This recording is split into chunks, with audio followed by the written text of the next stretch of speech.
Hello friends, एक बार फिर से आपको आपके अपने चैनल पढ़ाई का पिटारा में स्वागत है। तो आज हम फिर आ गए हैं आप लोग के बीच में मध्यकालीन भारत से लेकर मध्यकालीन भारत का एमसीक्यू क्वेश्चन लेकर।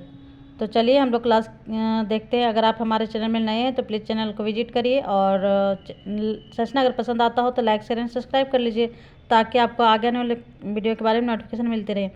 और फ्रेंड्स, अगर आप हमारे चैनल में नए हैं तो आप इसमें अगर आप क्वेश्चन नहीं देखे हुए मध्यकालीन भारत से, तो इससे पहले हमारा 2 सेशन हो चुका है। ये आज हमारा क्लास 3 है, ठीक है। ये आज आपका क्लास 3 है। इसमें हम देखेंगे कुतुब वंश से लेकर लोधी वंश तक का एमसीक्यू के माध्यम से क्वेश्चन सॉल्व करेंगे, ठीक है।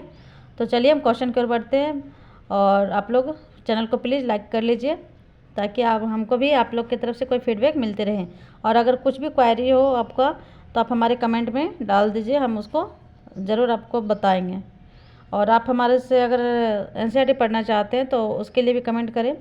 तो चलिए फिर बिना देर किए हुए क्लास की ओर बढ़ते हैं। ज़्यादा वीडियो लॉन्ग नहीं करना है, ठीक है। तो आज का हमारा ये फर्स्ट क्वेश्चन है। इससे पहले हम देखेंगे 52 क्वेश्चन हो चुकी है। ये आपका आज का 53 क्वेश्चन है। यहाँ से हम स्टार्ट करेंगे। तो वह कह रहा है कि फिरोज शाह तुगलक के शासनकाल में निम्नलिखित में से कौन सा कर यानी टैक्स युद्ध के दौरान प्राप्त लूट के माल का 1/5 था। तो ऑप्शन ए है खराज, बी है खुम्स, या सी जक़ात, या डी जजिया। तो कौन सा लूट का में कौन सा 1/5 लिया जाता था? तो इसका राइट आंसर हो जाएगा खुम्स। खुम्स यानी लूटा हुआ धन को कहा जाता था। इसका व्याख्या पढ़े तो फिरोज तुगलक ने खुम्स यानी युद्ध के दौरान लूट का माल में 1/5 भाग कर के रूप में लिया। फिरोज तुगलक ने 23 प्रचलित करों को समाप्त करके इस्लामिक शरीयत कानून द्वारा अनुमति प्राप्त केवल 4 करों खराज, जक़ात, जजिया, खुम्स को आरोपित किया। फिरोज तुगलक दिल्ली सल्तनत का प्रथम शासक था जिसने ब्राह्मणों पर भी जजिया लगाई। ये बहुत इंपॉर्टेंट है कि सल्तनत काल से कौन जो है सबसे पहले ब्राह्मणों पर जजिया कर लगाया था। तो ये है आपका फिरोज तुगलक। सिंचाई कर यानी हब ये सब लेने वाला फिरोज तुगलक दिल्ली सल्तनत का प्रथम शासक था। सिंचाई कर कृषि उपज का 10% था। क्वेश्चन नंबर 54 में देखेंगे। फतवा ए आलमगिरी पूछा जा रहा है। फतवा ए आलमगिरी के नाम से इस्लामिक कानूनों का पूर्ण रूप से वर्णन मध्यकालीन भारत के निम्नलिखित में से किस शासक की आज्ञा से लिपिबद्ध किया गया, यानी किसे लिपिबद्ध किया गया? ऑप्शन ए अलाउद्दीन खिलजी के कहने से, बी शेरशाह सूरी, या सी अकबर, या डी औरंगजेब। तो इसका राइट आंसर क्या होना चाहिए? फतवा आलमगिरी। आलमगिरी से हम जान सकते हैं फ्रेंड कि औरंगजेब का जो उपाधि है ना, ये अपने नाम के साथ आलमगीर भी जोड़ता है। तो इसका right answer is the D Alamgir. तो फतवा आलमगीर मुगल बादशाह औरंगजेब के शासनकाल में विधिवेताओं यानी कानून के जानकार के एक दल द्वारा तैयार की गई यह कृति यानी ग्रंथ या किताब इसका कह सकते हैं मुस्लिम कानूनों का अत्यंत प्रामाणिक एवं विस्तृत सार संग्रह माना जाता है। क्वेश्चन 55 में देखेंगे। इब्न बतूता प्रसिद्ध मुस्लिम अन्वेषक जो मोहम्मद बिन तुगलक के शासनकाल में भारत आया वह किस देश से था? तो ऑप्शन ए में है अफगानिस्तान, बी मोरक्को, या सी इराक, या डी ईरान। तो इसका right answer is the B Morocco से ही आया था, ठीक है। और ये 13 साल मोहम्मद बिन तुगलक के साथ यहाँ काम किया है काजी के रूप में।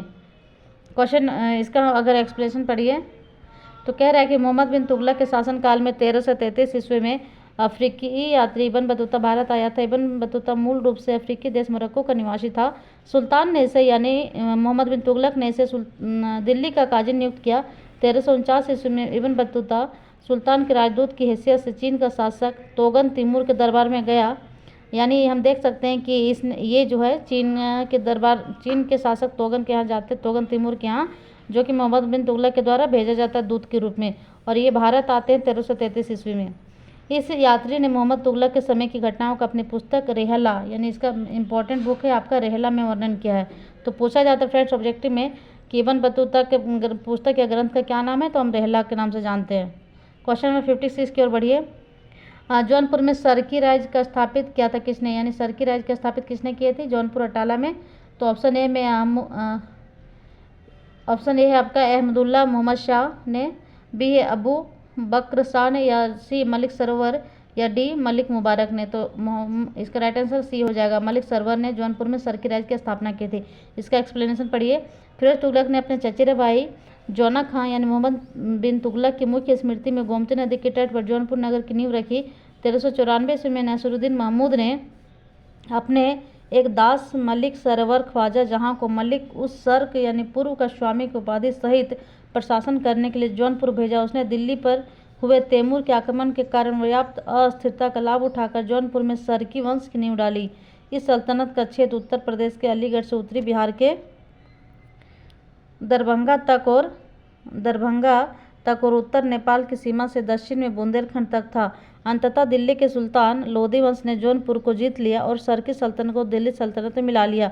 जौनपुर राज्य को पूर्व का सिराज भी कहा जाता है। यानी यहाँ पे देखिए एक क्वेश्चन इनसे भी बनता है कि पूर्व का सिराज किसे कहा जाता है, तो जौनपुर राज्य को।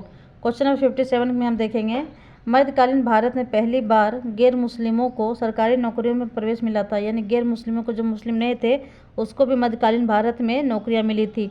तो किसके द्वारा? ऑप्शन ए में अलाउद्दीन खिलजी के शासनकाल में, बी है जलालुद्दीन खिलजी के शासनकाल में, सी गयासुद्दीन तुगलक के शासनकाल में, या डी मोहम्मद बिन तुगलक के शासनकाल में।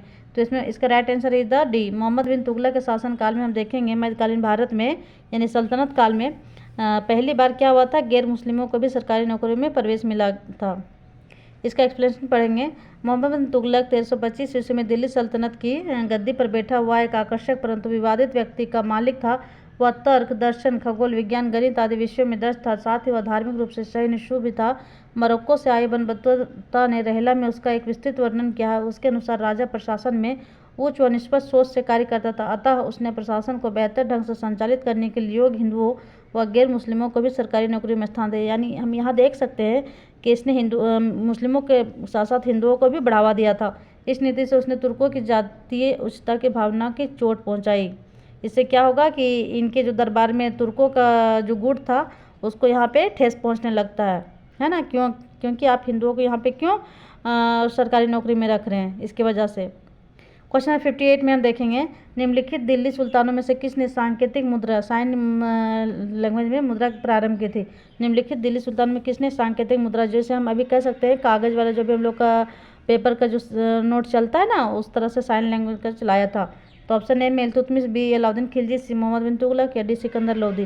तो इसका राइट आंसर मोहम्मद बिन तुगलक। देखिए फ्रेंड्स, ये मोहम्मद बिन तुगलक जो बहुत अनुभवी शासक था, लेकिन इसे कुछ इतिहासकार पागल मानते हैं या बहुत मतलब आलोचना भी करते हैं, ठीक है। लेकिन ये देखा जाए तो सब सुल्तानों में से सबसे ज़्यादा पढ़ा लिखा भी मोहम्मद बिन तुगलक ही था। इसने बहुत अच्छे कार्य भी किए थे।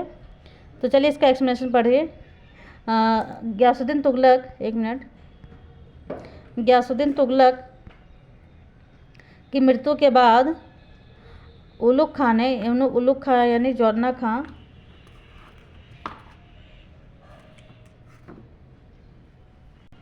तो इसका एक्सप्लेनेशन पढ़िए। गयासुद्दीन तुगलक की मृत्यु के बाद उलुग खां यानी जिसे जौना खां मोहम्मद तुगलक के नाम से शासन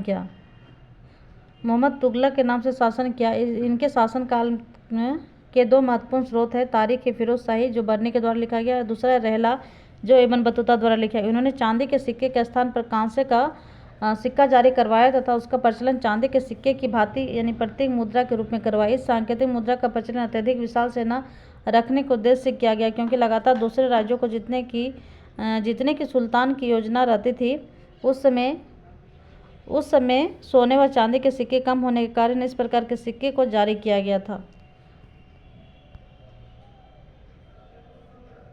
क्वेश्चन नंबर हम देखेंगे 59 में, निम्नलिखित में से किस दिल्ली के सुल्तान ने मद्य निषेध लागू करने का असफल प्रयास किया? यानी प्रयास किया लेकिन वो असफल हो गया। तो ऑप्शन ए है आपका बलबन, बी है अलाउद्दीन खिलजी, या सी मोहम्मद बिन तुगलक, या फिर फिरोज तुगलक। तो इसका राइट आंसर क्या हो जाएगा? इसका right answer is the B, Alauddin Khilji के द्वारा प्रयास किया गया था लेकिन वो सफल नहीं हो पाए। अलाउद्दीन खिलजी वंश का प्रमुख शासक था। अलाउद्दीन के राज्यारोहण के साथ ही सल्तनत के साम्राज्यवादी युग का प्रारंभ हुआ। अलाउद्दीन ने अपने विशाल साम्राज्य के रख रखाव एवं शासन तंत्र को मजबूती प्रदान करने के लिए अनेक सुधार किए। उन्होंने अपने साम्राज्य में शराब की बिक्री पर प्रतिबंध लगा दिया था।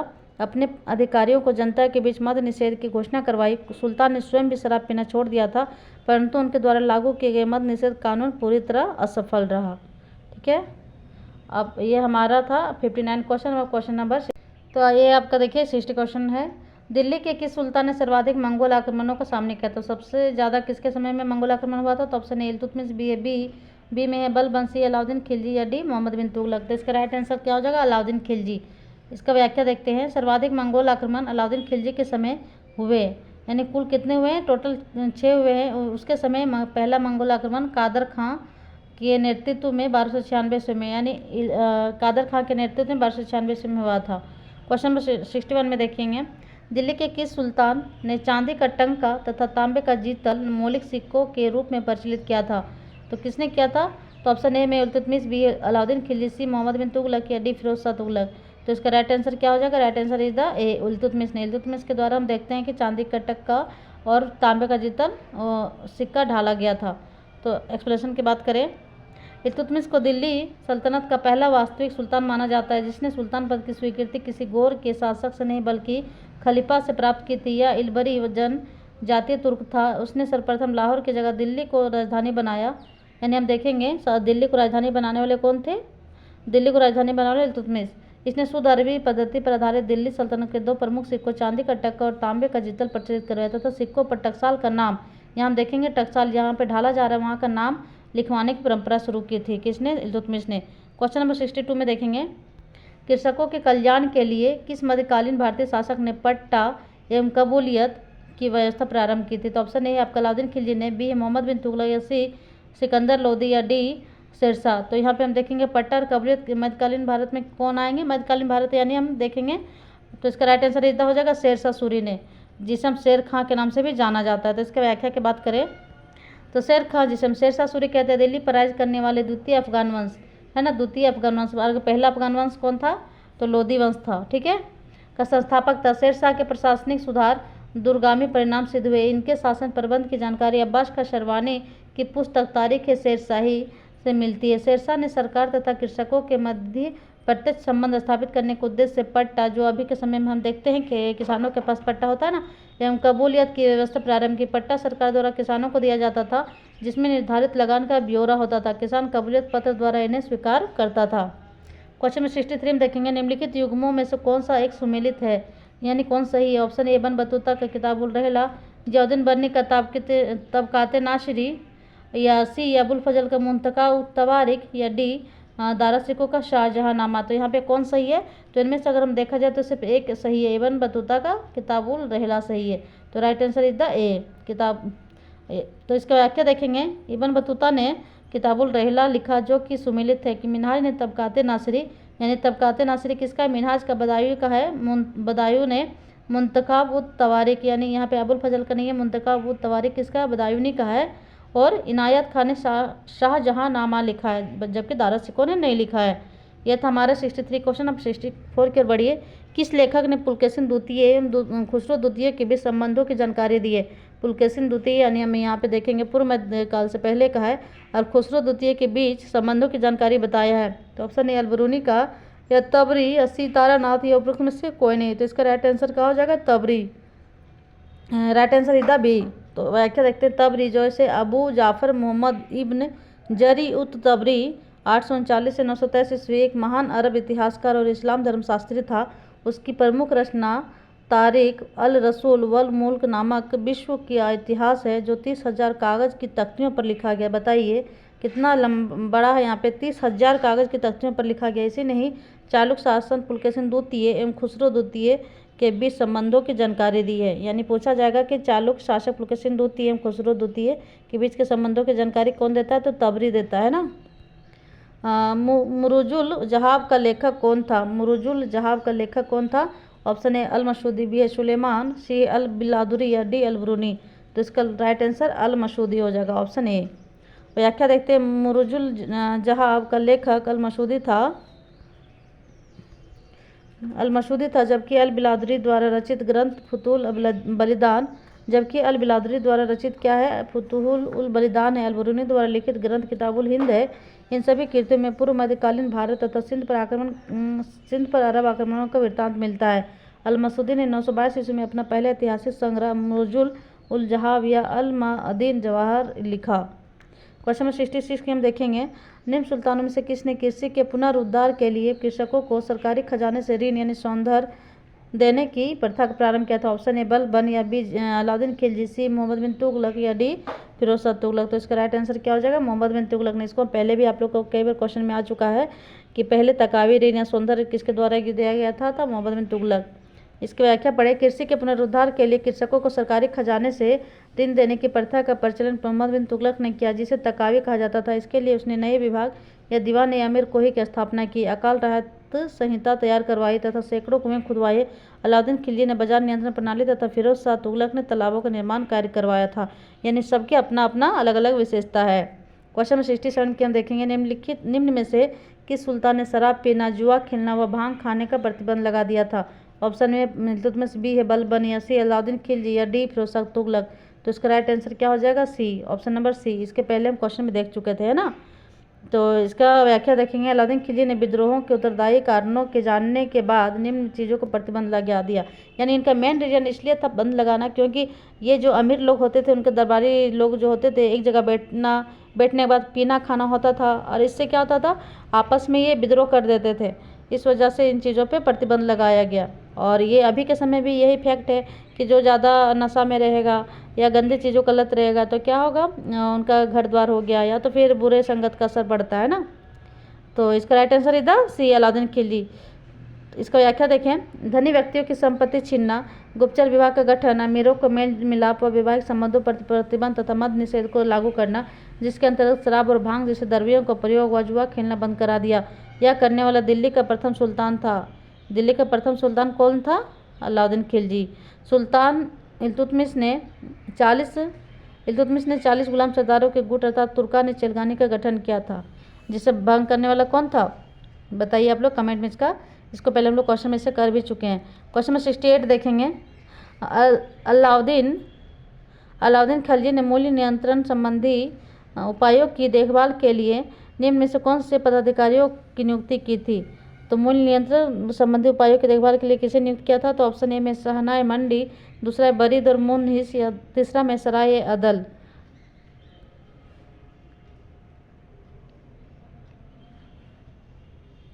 तो देखिए इसका कोट में दिया हुआ है, निम्न में से कोट में उत्तर चयन करना है।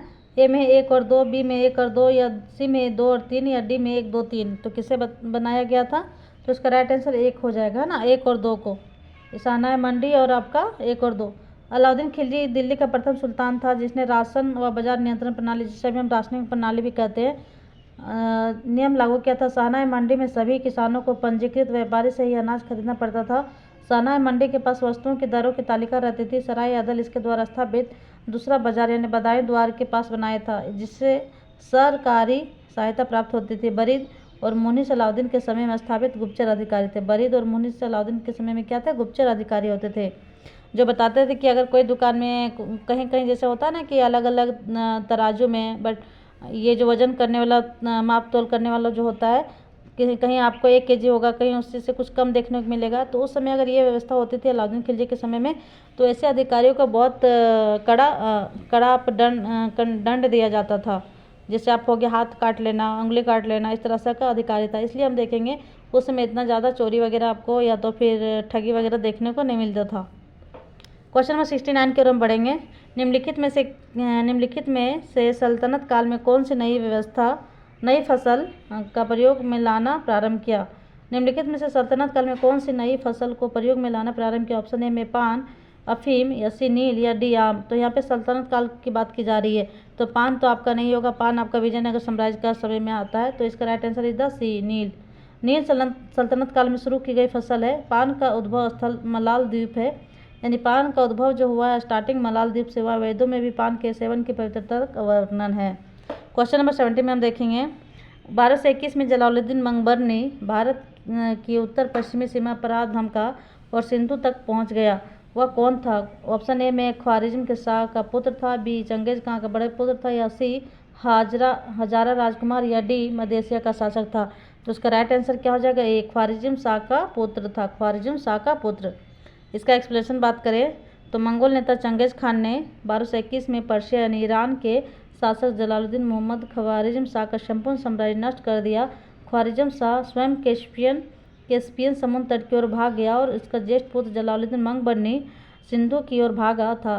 उस समय इल्तुतमिश सुल्तान था। इसमें हम देखते हैं कि इसीलिए ये चंगेज खान, मंगोल नेता चंगेज खान से दुश्मनी नहीं लेना चाहते थे, क्योंकि इस समय अपने भारत में हम देखेंगे अपना सुदृढ़ीकरण की में लगा हुआ था, क्योंकि उसी समय हम देखेंगे इल्तुतमिश जो है शासन का बागडोर संभाला था और खुद अपने तीनों ओर से यहाँ पे हम देखें नसरुद्दीन कुबाचा यल्दौज से घिरा हुआ था, इस वजह से ये इसको सहायता प्राप्त नहीं देता है। 71 में हम देखेंगे निम्नलिखित में से किसे सुहरावर्दी संत कवि को सिकंदर लोदी की अनुशंसा प्राप्त थी। निम्नलिखित में से किसे सुहरावर्दी संत कवि को सिकंदर लोदी की अनुशंसा प्राप्त थी, जिसने बाबर की प्रशंसा में स्तुति गान लिखा और जो हुमायूं के गुजरात अभियान में साथ था। तो इसका ऑप्शन क्या हो जाएगा, शेख सफरुद्दीन, बी शेख जमाली, या सी शेख गदाई, या डी शेख अब्दुल हाई। तो इसका राइट आंसर हम देखेंगे शेख जमाली। शेख जमाली जो है इन तीनों के बारे में बताया गया है इनमें से। ऑप्शन ए में देखिए, मतलब इसका व्याख्या देखिए, शेख जमाली या जमालुद्दीन सुहरावर्दी जो है सुहरावर्दी सिलसिले से संबंधित है। तो जैसे हम देखते हैं चिश्ती सिलसिला, इसी तरह से है आपका सुहरावर्दी सिलसिला, फिर फिरदौसी, सतारी, कादरी, इस तरह से हम देखेंगे ना। तो सुहरावर्दी सिलसिले से कौन जुड़ा हुआ था, शेख जमाली, जिसे हम जमालुद्दीन भी कहा जाता है। कहते जमाली सिकंदर लोदी के मित्र थे। बाबर शेख जमाली की बहुत इज्जत करता था, वह हुमायूं की गुजरात मुहिम में उसके साथ थे, अतः उनकी मृत्यु भी गुजरात में हो गई। यहाँ पे शेख जमाली का मृत्यु भी अब देखते कहाँ, गुजरात में हो गई।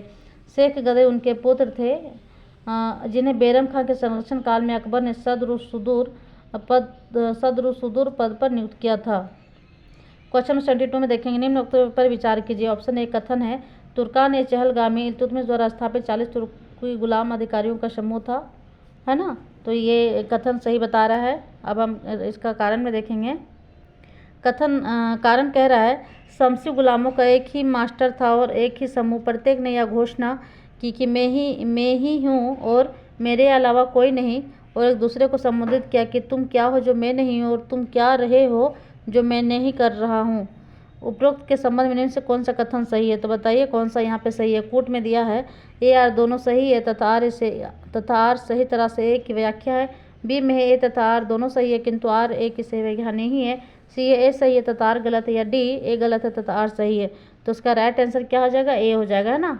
ए आंसर इसका सही हो जाएगा, क्योंकि हम देखें कथन तो ऑलरेडी सही था, इसका कारण हम लोग को समझना था।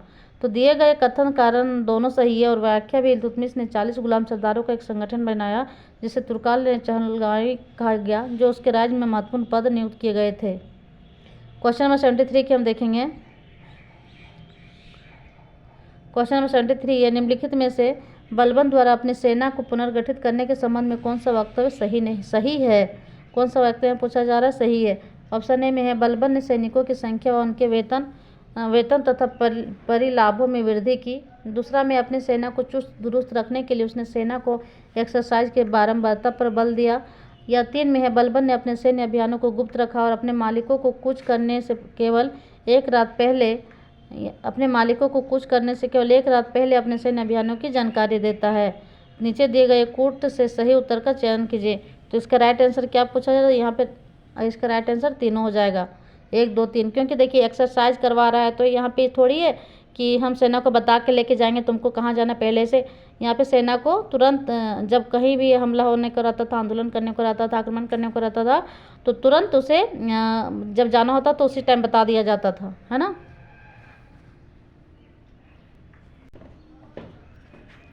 तो इसके एक्सप्रेशन की बात करें, बलबन ने जिस निरंकुश राजतंत्र की नींव डाली थी उसके लिए उसने सेना को पुनर्गठन किया, सैनिकों की संख्या में वृद्धि के साथ साथ वेतन में भी वृद्धि किया था।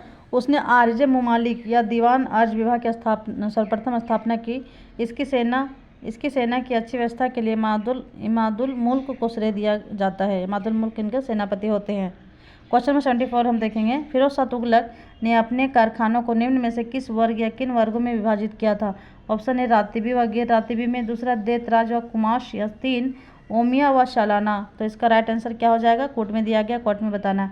तो इसका राइट आंसर इज द ए, सिर्फ केवल ए होगा। रातिबी व गैर रातिबी में इसने अपने कारखानों को विभाजित किया था। तो इसका एक्सप्लेनेशन पढ़िए, जो कि आज का लास्ट क्वेश्चन है।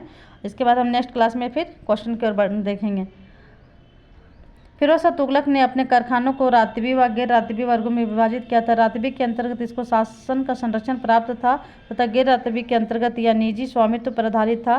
फिरोज के शासनकाल में कुल 36 शाही कारखाने थे। ये पूछा भी जाता फ्रेंड्स ऑब्जेक्टिव में कि टोटल कितने कारखाने थे, तो टोटल 36 शाही कारखाने थे, है ना, यानी सरकारी हम कह सकते हैं। तो आज का ये अंतिम क्वेश्चन था। आप लोग को सेशन कैसा लग रहा होगा, प्लीज़ कमेंट में फीडबैक ज़रूर दीजिएगा।